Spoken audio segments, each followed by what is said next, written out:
thank you so much for being here. Today is really focused on leading together for a better future around community engagement and growing our outdoor community. It's part of our When Women Lead series, and really grateful to Outdoor Retailer for letting us bring the series back now for a third show. And this is something that really didn't exist years ago. And also, we really want to include men and women in this dialogue, so thanks to Jay for joining us. Let's give it a round. Yes. All right, I'm done. Am I good? Yeah, you're good. So with that, I'm going to introduce myself to kick us off and why we're here, and then I'm going to introduce all of the panelists. I'm very anti-paper, so I have all my notes and everything on my phone, so not checking social media, just reading my notes. So my name is Georgina Miranda. I'm the founder of She Ventures, and She Ventures is an online-offline platform that celebrates and ignites adventure as a way of life for women around the world. We do that through the web, through social media, and we host events internationally. We've grown from 6 to 18 events where we invite speakers, female founders, activists, change makers come in the outdoor adventure travel, health and wellness space to inspire their local communities through TED-style talks. And so, has anybody been to a She Ventures event here before? Cool. All right, and some of our speakers are up here.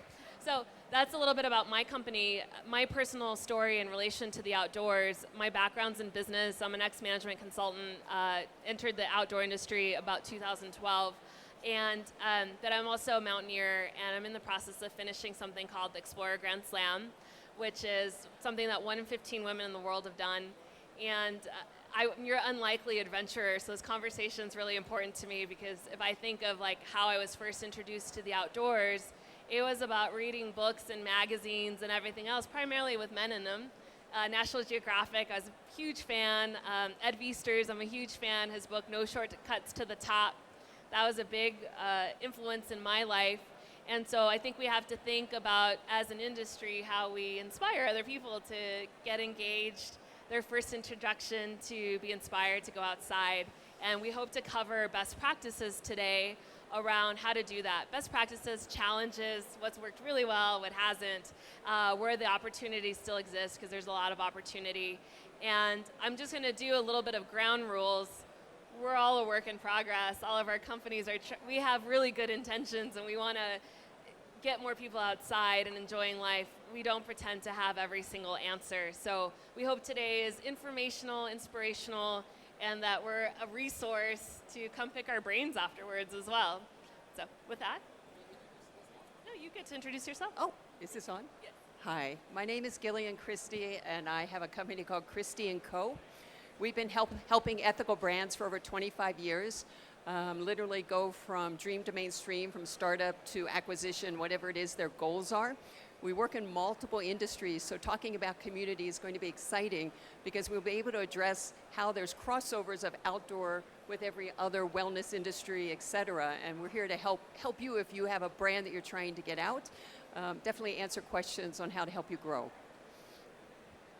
Hi everyone, my name is Ellie France. I am a brand marketer with Organic Valley. So I'm here as a token foodie to talk a little bit more about the organic food system and kind of how that weaves into all of the community work that we're here to talk about today. So with a couple other folks, we kind of kick-started an organic grass-fed meat snacks brand a couple years ago under the Organic Valley halo.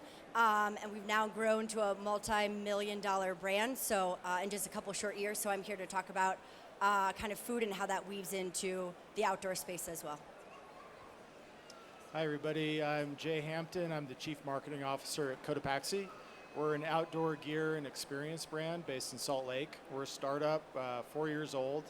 And I'm here today to talk to you about how brands like ours are trying to bridge the gap between digital and physical experiences and growing community in your own hometown. Hey everyone, I'm Laura Swapp, and I'm Director of Experiences Marketing and For All Strategy at the REI Co-op. And For All Strategy is the way that we talk about our diversity and inclusion strategy. and 7 years at the co-op, which has been an incredible adventure. Time's gone quickly. But those two things have a really close relationship, which I look forward to talking about today. The role of experiences, and you may not know that REI has many experiences, including adventure travel, outings, day trips, and new audiences. Hi, my name is Bethany LEBEWITZ, and I'm the founder of Brown Girls Climb. So we're a really, really small company, but our primary mission is to elevate women of color who are interested in rock climbing or who currently rock climb.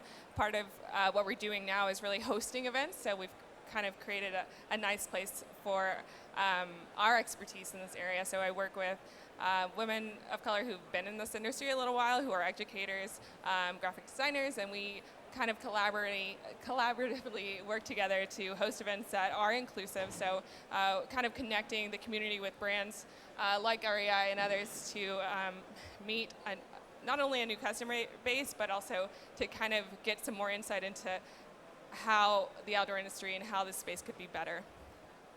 Thank you. So as we kick off, I want to talk a little bit about how basically the outdoors and adventure should be something that's accessible and available to everyone.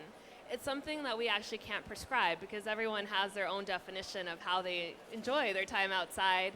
And so it creates a really wonderful opportunity to reach people in different ways.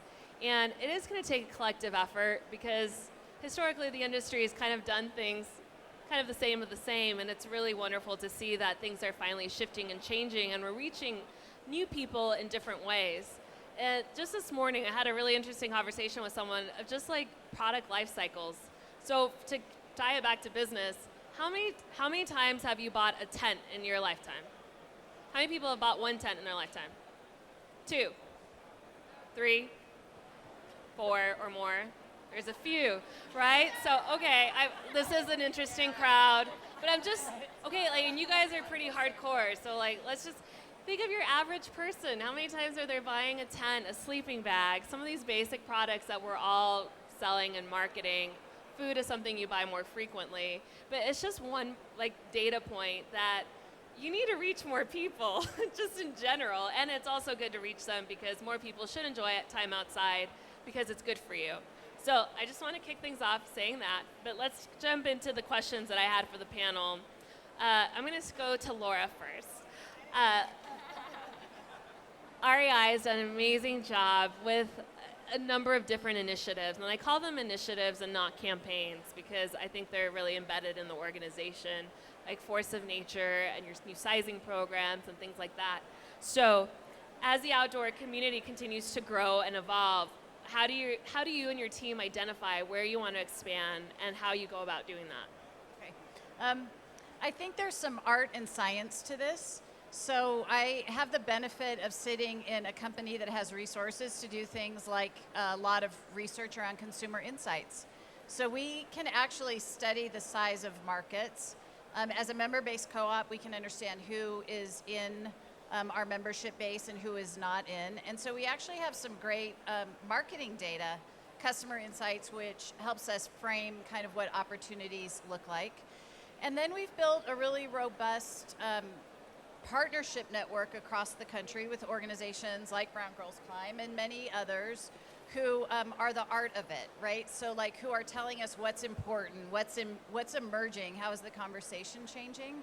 So I think it's everything from the ability to thin slice from a market data perspective to understand truly like what an on-ramp activity strategy looks like. Like we know what activities a new audience are most likely to do because we have those insights. And then we have relationships which inform us about how best to do that in a relevant way.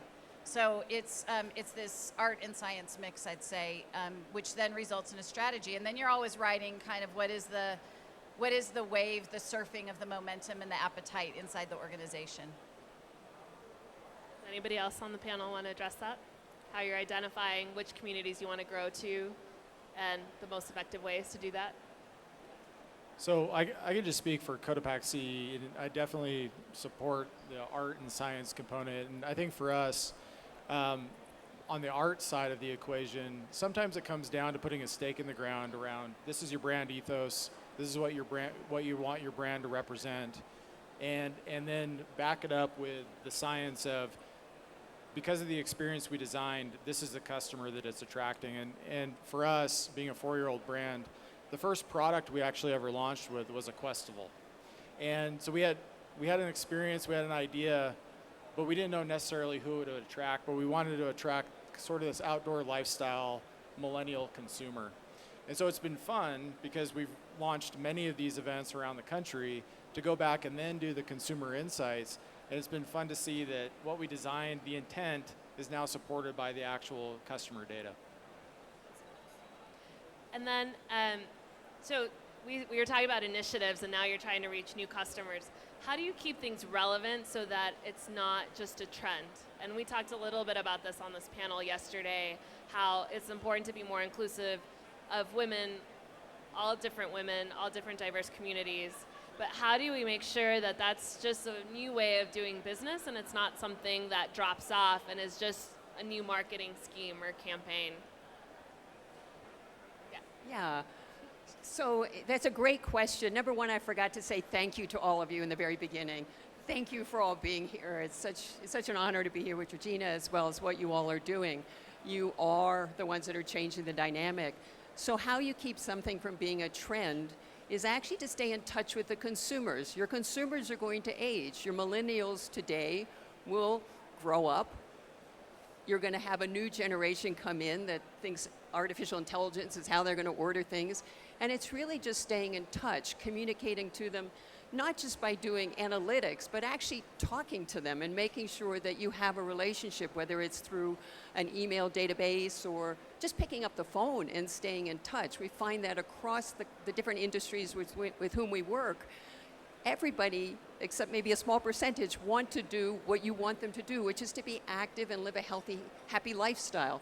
It's really just staying in touch. Yeah, so when I hear relevancy, I always think of authenticity. And at Organic Valley, we are a co-op too, and embedded in our culture is a sense of community. And one of the things I really love about OV is that our messaging has not changed in 30 years. We have an unwavering commitment to organic food, to keeping small family farms on their land, but where we get relevant with other communities and extend our reach is figuring out how to adapt our messaging in other vehicles to really make sure folks around the world are hearing our authentic message. And a lot of that we do through marketing. So we call ourselves a marketing co-op, but we've kind of changed our game, right? A co-op founded 30 years back by 7 hippies. We had no idea what email marketing was, or a TV campaign, or Facebook. And so we're learning all of those things, and we're trying to reach more of you guys and broaden that community through different vehicles. And Bethany, I want to take it to you because you're building partnerships with all these brands and you're trying to reach a new community. And some of it's just not new. Maybe they've been around. I mean, you've been climbing 6 years. I've been a mountaineer for 10 plus. So we are out there.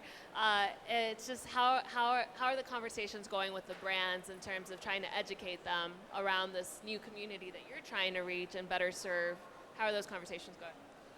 Well, I'd say first of all, like, it's to the original question is like, for me, the reason I did file for profit was because in order to keep that message continued and sustainable throughout my lifetime and hopefully others, is to have active leaders in the industry invested in this, and not only from companies that are larger than us and have been in this field for a while, but also like small business owners and nonprofits. And so for us, at least with the topic of ethnic diversity, just trying to make sure that we are at the table and that we are having really open conversations. That's one of the reasons we love working with RAIs, because we don't have to.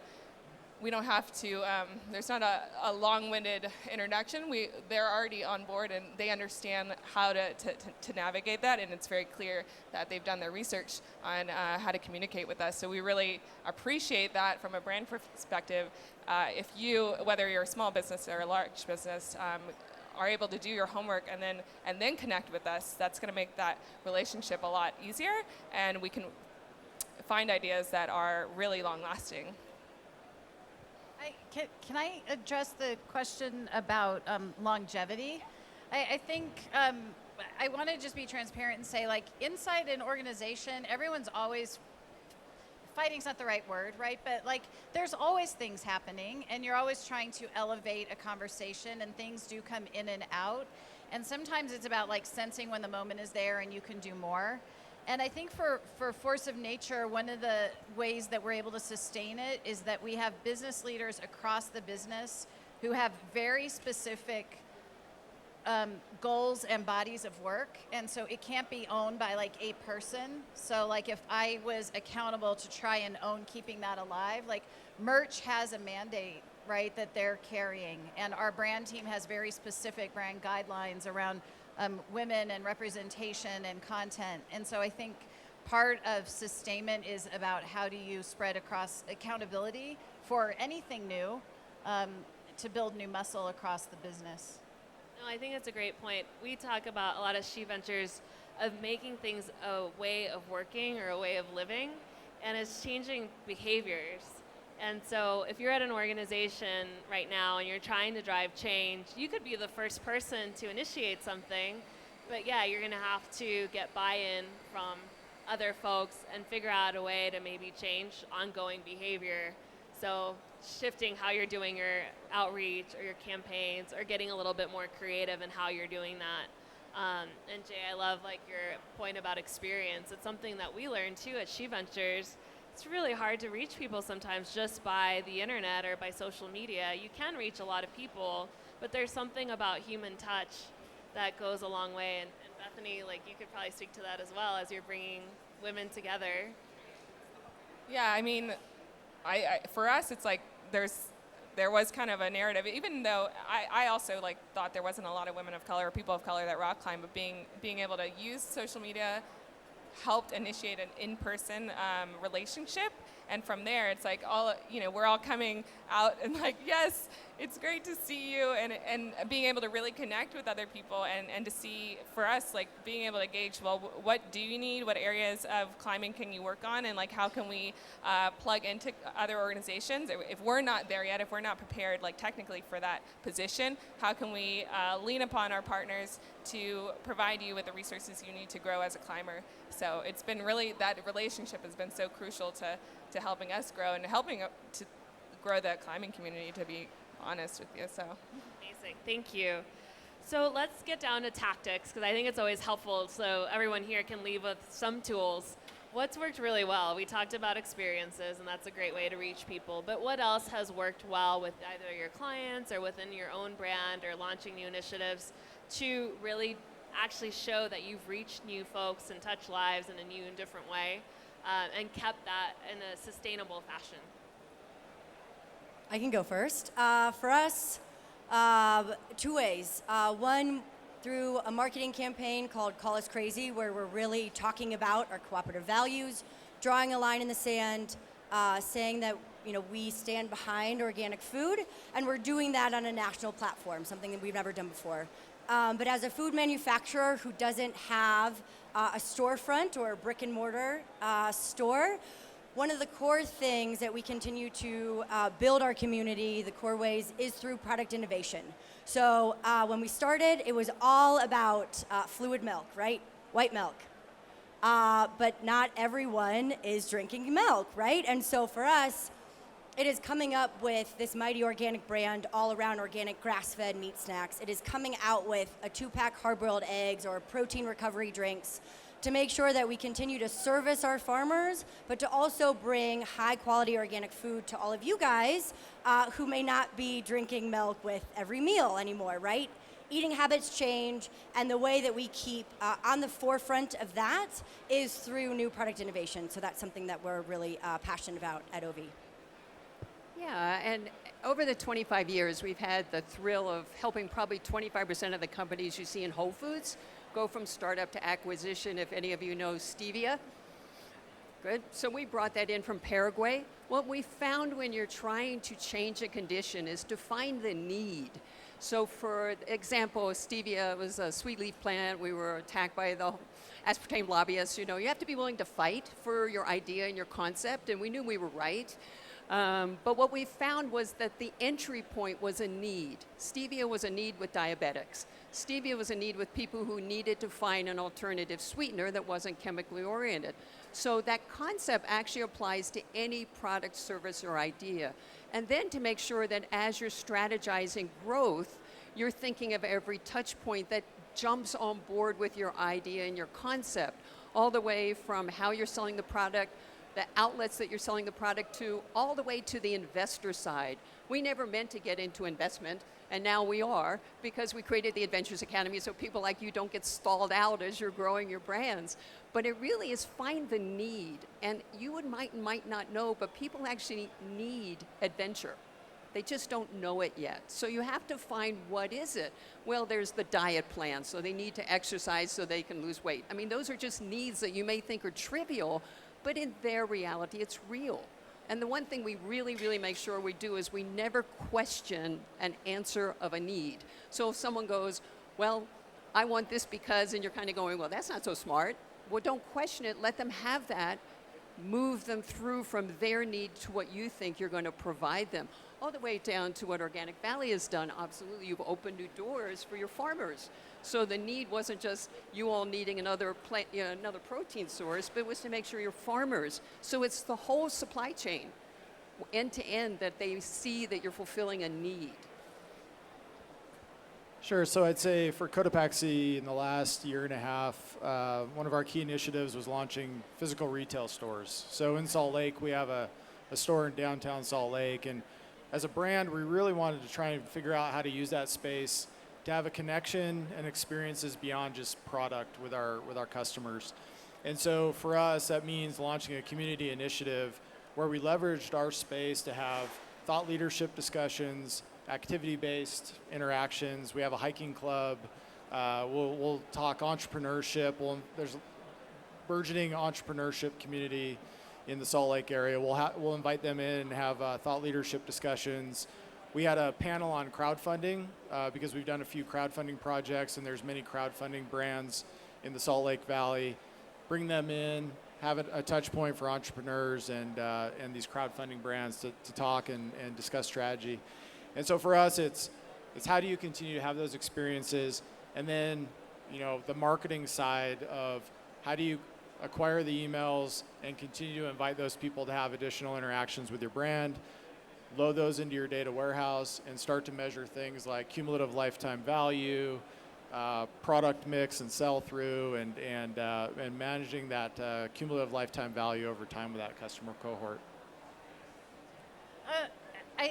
I'll talk about two things for us. I think one probably that stands above all the others is our partnership program, which is both national in nature but has chapters across the country. So if I look at a 52 hike challenge or Brown Girls Climb or an outdoor Afro, Unlikely Hikers, right? We have these relationships, and they're all at different stages, trying to do different things with one thing in common, which is expanding relevancy of the outdoors.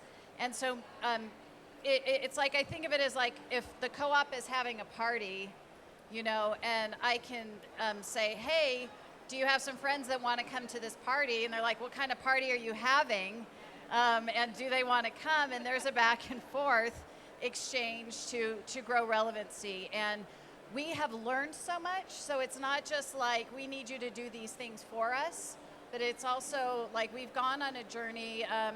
My colleague Miriam's been here, just celebrated a 10-year anniversary, and has been on this journey for 10 years to like really learn and help the co-op create more relevancy. And then related to that, I would say, is content. And so over the past 2 years, I'd say we've very heavily invested in changing the stories we tell. I mean, the outdoor industry is great at telling a certain story, and we know there are many more stories to tell. And we've done that from our podcast program to our film series to our co-op journal. And they're connected to the partnerships. So these are people that we have relationships with and communities we have relationships with. And the content strategy allows us to elevate and give visibility to what we know is happening on the ground. So I think the combination of those two things has been proven very successful so far. Yeah, so I have a slightly different view since I'm much smaller than most of the other organizations here or the other businesses. So for us, we really rely very heavily on our members and then the other climbers that we're interacting with. Personally, as a leader, I lead with like 12 other women, so a big part of what I'm trying to do is figure out how can we create a business that is really reflective of the women that is making it up. So this hasn't, one of the reasons that we're coming together is because there's not really, most of the missions have been organized around another culture, so really being able to find that culture for ourselves is really important, and we hope can be an example to other organizations. So really getting feedback and data points from the women that we're interacting with on what they need, and also taking a step back as a leader and realizing my experience and maybe what I want and how I want this business to go or how I want it to grow may not be what's best for it. And so being able to take a step back, look at what is my feedback, and try to encourage those areas. And so with She Ventures, it's a lot of similar points. The experience and the touch point, and also expanding beyond topics besides the outdoors, because we're all human beings and there's like basic needs that we have as humans that affect us every day. Our work, our relationships. We work with so many women, right, that they're having challenges in like pushing up the ladder or feeling accepted outside or all of these different things. So for us, a tactic that's worked really well is not trying to box information in just like one dynamic. And when women come and share their stories at She Venture events, they're really personal stories. They're personal stories from the heart. You're not going to just learn about how somebody started their business. You're going to learn about how adventure or the outdoors or travel or some pinnacle moment in this woman's life changed her life. And that tends to be something that somebody in the audience can relate to. And it's a variety of stories like Laura talked about. Because at the end of the day, I don't think there's a one-size-fits-all marketing, storytelling, narrative that works. You know, humans, we're dynamic people. So that's just the reality of it. So we've shared with you what works. Let's talk quickly about what's been really hard and hasn't worked. Maybe what help or what partnerships you're looking for going forward, because you have a beautiful audience of humans here that maybe can help you. And like vice versa, at the end of this, we'd love to hear from all of you. You know, what are some things that maybe we can do to help you? And then we'll jump into one of our last questions. Wow. So it's interesting being as an agency. Our whole purpose is to help you. So I've never had someone ask me, what could you do to help us? I would say, don't drop your dream. Don't think it can't be done. Don't buy a negativity if it has no value. Truly, our whole business started many years ago when I decided talk radio wasn't going to change the world, which I did. And that, a perfect face for talk radio. But and I have some adventures that date all of you ever being born, so I'm not going to share those or whatever got me in the outdoor industry in the first place. But I knew that it was going to be business that changed the world. So the mantra of CHRISTIE & Co. is making peace profitable. So I realized if I can empower all of you to have success, you then can speak like Georgina or anyone here, and you will be the change that we need. So in all honesty, I need you to keep dreaming and not stop. And if it seems a little hard, I listen to her stories. I haven't gone above 16,000 foot on a mountain, and she tells me what it's like above that point. But keep going, or try it again another time, you know. But our whole company is designed to help you overcome any barrier or obstruction that seems illogical. So that's all I need, is people to keep dreaming and stick to it and be persistent. And we're here to help you. With Mighty, one of our biggest challenges is we have an engaged community. We can leverage the power of our Organic Valley loyalists. We know we have an authentic story. And for those of you who have hopefully tried our product at our booth, we have some really great tasting food. The challenge then becomes distribution. And as that pertains to the outdoor space, too, being at places where you guys shop, whether that's for gear or footwear or equipment, Not everyone is going to a grocery store anymore for all of their food purchases. And so it's really tough for us to make sure that we're in every place where you guys would be shopping for anything you would be shopping for, and be able to reach for some really nice, high-quality organic food. So I would say if you're in growth mode, then my 2 words of advice would be scale responsibly. We saw this with our Questival event series early on. We started to see really great registration volume in every single market. And I think the natural thought then was, let's go do 50 markets. To go from 10 markets to 50 markets. And initiatives like that can create a lot of strain within an organization if you don't have the people in place to go support that. And then as we started to create a sponsorship platform for Questival, we realized that our partners were also overwhelmed by trying to activate 50 markets, going from 10 markets to 50 markets. So that's led to sort of a recalibration within our organization of actually doing 15 markets for 2019, but doing them really well and working with a handful of select partners and just trying to make those the best they can be. So I'd say just heed sort of growth and scale and do what's within kind of your comfort zone, pushing you a little bit, but don't create so much strain within an organization that it breaks you or causes you to take chances that you're not ready to absorb. I think for us, we have a very engaged employee base of more than 12,000 people, and deciding you're going to do something new, and you can't just like decide that and then announce it. Like, you really have to bring people along, and that's a journey. So like, in Force of Nature, I have 12,000 plus very active employees who want to know why, but why isn't it okay how we've always done it? And that's hard work. And so when you get to scale, how you move a huge ship can't just be like top down. You've got to really get people on. And I think it's like if I decide I'm gonna be a vegan tomorrow, like I might not forever therefore be a vegan. Like, there's some stops and starts to it, and I might fall up on a cheeseburger, and then you just have to keep, you have to keep going.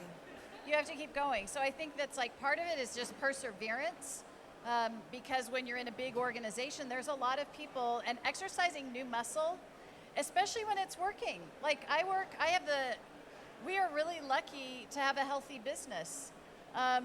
And when something's working, it's hard to get people to do something different. And so I'd say, like, thinking about how you find allies inside and across an organization, because reaching new communities isn't just about content or partnerships. It's also about products. It's also about store locations. It's also about distribution. It is all those things. So I think that's, that's always a challenge.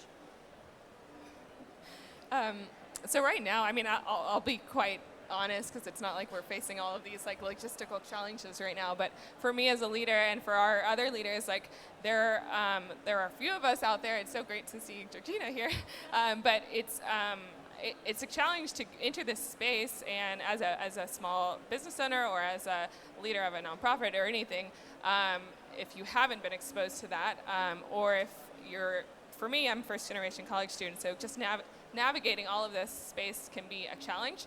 And technically too, in climbing as well, there's a huge mentorship gap, like in all areas, if you're going up the ladder. So one of the challenges for us is finding mentors for us, because as we're mobilizing women of color, which has been like historically a hard base to get, we've got attention from a lot of women that are engaged, but we also have to be leaders, and we also have to be prepared to meet their needs. So really, if you're out there and you want to mentor any of us, whether it's professionally or climbing-wise, like we are open to it, and we're really excited about it. And I mean, it's kind of hopefully a really easy challenge to plug right now, but that is something that we're facing. So. And I think with She Ventures, so kind of to your Questival point of scaling responsibly as well, we're a really small business as well, and year 1 and year 2, we had 6 events, and this year we're scaling to 18, and we've done 5 so far already, and there's still moments where I'm like, whoa, you pulled it off, great job, you know, like, how'd you do that? There's a balance, and you do have to bring your partners on board. I think resources for any small business is gonna be a challenge, and I think you have to get creative around who is your team, because your team is not just everyone that is employed by you and works for you, it's your partners, it's even your own community. There's a lot of gifts that people have to share, you know, and there's ways to help small businesses. I'm so glad you brought up mentorship. You know, it's get creative, and if you want to get involved in different companies and things like that, of what does working together mean? What does community mean? What does your team mean? There's ways to expand those traditional definitions, and then it helps with the challenge piece. So I want to talk about impact, and then I want to talk about the future and what that means to all of us. We're talking about growing community, and we've talked about marketing and statistics and data and all that, but at the end of the day, this is about having impact in people's lives. And I know that's what drives me every single day, is that I say all the time, I sound like a broken record, that women are the #1 untapped resource in the world. And that's what motivates me to drive that change and inspire women in different ways to know that they can be anything they ever want to be in life. I choose to do that through the lens of adventure. But all of you that are up here are having like very strong impact in people's lives, whether it's the brands that you're helping them have impact, because social responsible brands, organic food, who gets access to that, how do you market it? You have such amazing give back programs at Cotopaxi. REI partnering with so many different groups, getting them visibility, getting more people outside. BETHANY, you know, inspiration to a new community of women that maybe didn't see the role model. So let's talk about impact, and I think that's like the biggest force that we all have, and everyone here has, to drive change, because people want to do things, feel good, and know that they're shopping responsibly, you know, leaving the world a little bit better than we found it. Wow. And we have 10 minutes, by the way, so I'm going to let you answers, take that at the moment. I want to think about that one. So for us at the co-op, it's an interesting question, because we always think bigger than ourselves, and we lead with cooperation and not competition. And so when I hear about all of the work that these people are doing, that these brands are doing, one of the ways that I think we can truly drive impact is working together. If our shared goal is leaving the world a better place than we found it, we can do that in so many different ways, right? Food, gear, engagement opportunities, community events. So let's not silo and try to solve those problems on our own. Let's truly band together in all of the ways that means to really drive forward and produce a little bit of momentum behind leaving the world a better place. So. Yeah, so I would just say I would challenge everybody to go back to your organization and figure out a way for your organization to become a conduit for environmental or social change within your communities. You know, for us, we have a corporate social responsibility program where we give 2% towards grants in the developing world. And for most normal everyday customers, it's aspirational, and they can't really touch it, taste it, or see it. And so for us, it's how do you become that conduit for volunteerism or working in your local community? It might not be a touch point with our brand, but we want to figure out a way just to inspire these people that we have an interaction with to go out and get involved in their community. And I would challenge everybody else here that, you know, being in the outdoor space, we have this implicit agreement to protect the environment. But what other social change initiatives can you be thinking of to go back and take to your organization and roll out into your own community and inspire the people that are in your ecosystem? You know, at REI, if you boil it down, we have a very singular purpose, which is to get more people outside. And it is what motivates us. And we wouldn't write it on a marketing campaign, but we are offended by things which get in the way of that. And we work hard to create counter actions to that. And so, you know, for us, that might manifest in growing a used beer. We're going to sell used beer. You heard it here first. If there's a reporter in the audience. Sneak peek at the 29th. I'm here to launch our used beer initiative. You heard it here first. It's so gross. Innovation. Innovation just happened. Like used gear, which is addressing like you don't need to buy, like this is incredible gear that lasts a lifetime. Or if it's our extended sizing initiative, or if it is content which tells a different story. These are all in the ecosystem of getting more people outside. And we do that because we think you will have a healthier, happier, and richer life. Like that is the impact. And if you do that, you will care about the place. And for us, we come at it from different points, but we are driven to that vision. Yeah, I'll be quick. So at least in terms of impact, like one of the coolest things I've been a part of, and REI got to be a part of it too, was we hosted the first climbing festival dedicated to celebrating diversity and culture in the outdoors and in rock climbing. And what was cool about this is that we were able to kind of shatter the stereotype of what a climber looked like and completely transform,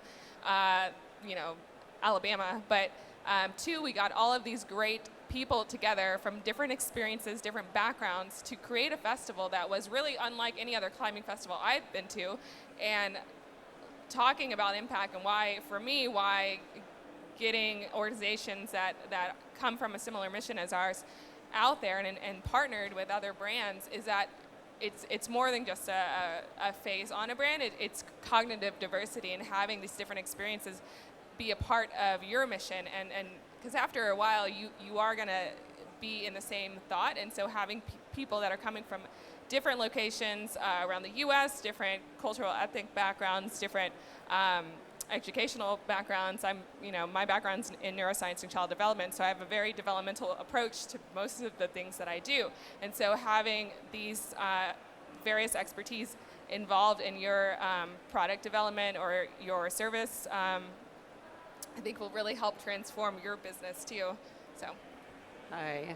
So I think I was thinking, well, what impact is happening at this point? And I would say what you all are doing with your wallet is making such amazing impact. About 15 years ago, we got Unilever to do Rainforest Alliance on one of their products because they knew it would inspire people like you to purchase it. So there's so many changes that are going up the corporate ladder and down the corporate ladder because of the decisions you make.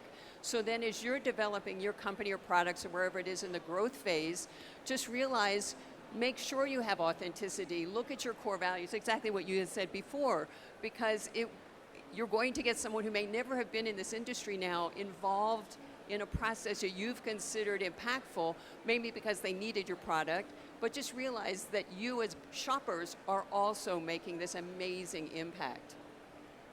So we're going to do my lightning round question, and then we'll be up here for a little bit.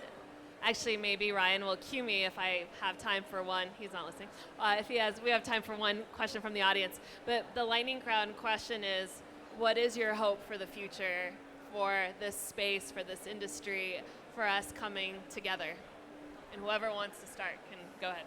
I would say that the person who's motivated me the most, I'm going to have some of your beer afterwards, no, I'm just joking, is Henry David Thoreau, who actually was one of the first outdoors people who just said, can we all simplify and look at each other as part of life? Go back to the theory of transcendentalism.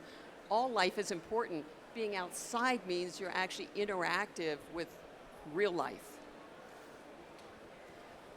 At Organic Valley, we want to be strong, healthy, and sustainable for the long time. And that truly means continuing to farm the land organically, being stewards of animal welfare, and then providing our consumers the highest quality organic food. But then also rallying around channels like the outdoor, other brands, partnering with people to really produce at scale and drive positive change. So I'd say it's just this, it's been amazing to see this evolution of the outdoor industry over the last few years, of this embrace of a more sort of outdoor lifestyle, inclusive demographic, as opposed to what it used to be. And continue to see that trend evolve.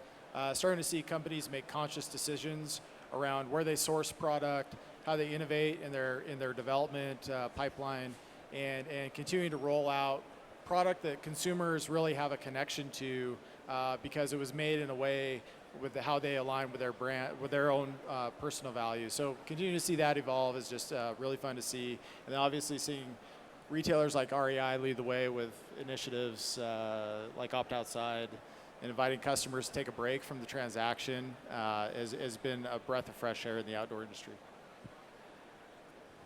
My vision for 10 years out would be that somehow the industry can collectively take outdoors from being a niche hobby activity to being as popular as your choice for music or food or art.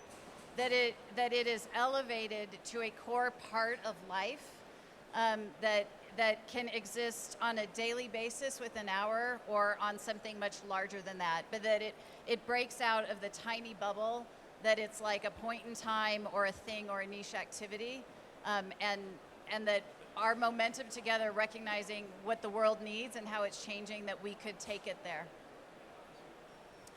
Yeah, mine's pretty simple. I just want more minority business owners to have a booth here at Outdoor Retailer Show. So, And I echo that as well as being one of them. For me, I strongly believe that adventure changes lives because it changed mine wholeheartedly. And I hope that along with everyone here in the show, we have a responsibility to ignite that little bit of fire in someone, to your point, that it doesn't have to be this massive thing, but adventure does actually make your life better. We just launched something called the Move 30 Collective, where we're just trying to inspire people to move their mind, body, or spirit for 30 minutes a day, every day, whatever that means. It should be fun. It should be a way that it's just integrated into your everyday life. So I hope adventure, yes, becomes something that's just like, yep, I do that every day, all day. This is how I do it. Yeah, I bike to work, I sit in the park, whatever. Because it does make life better. It does make happier and healthy humans. So I lost Ryan. Ryan, are we done? Are we out of time? We're done. Okay, can we get one public question? Okay, one question from the audience. Anyone?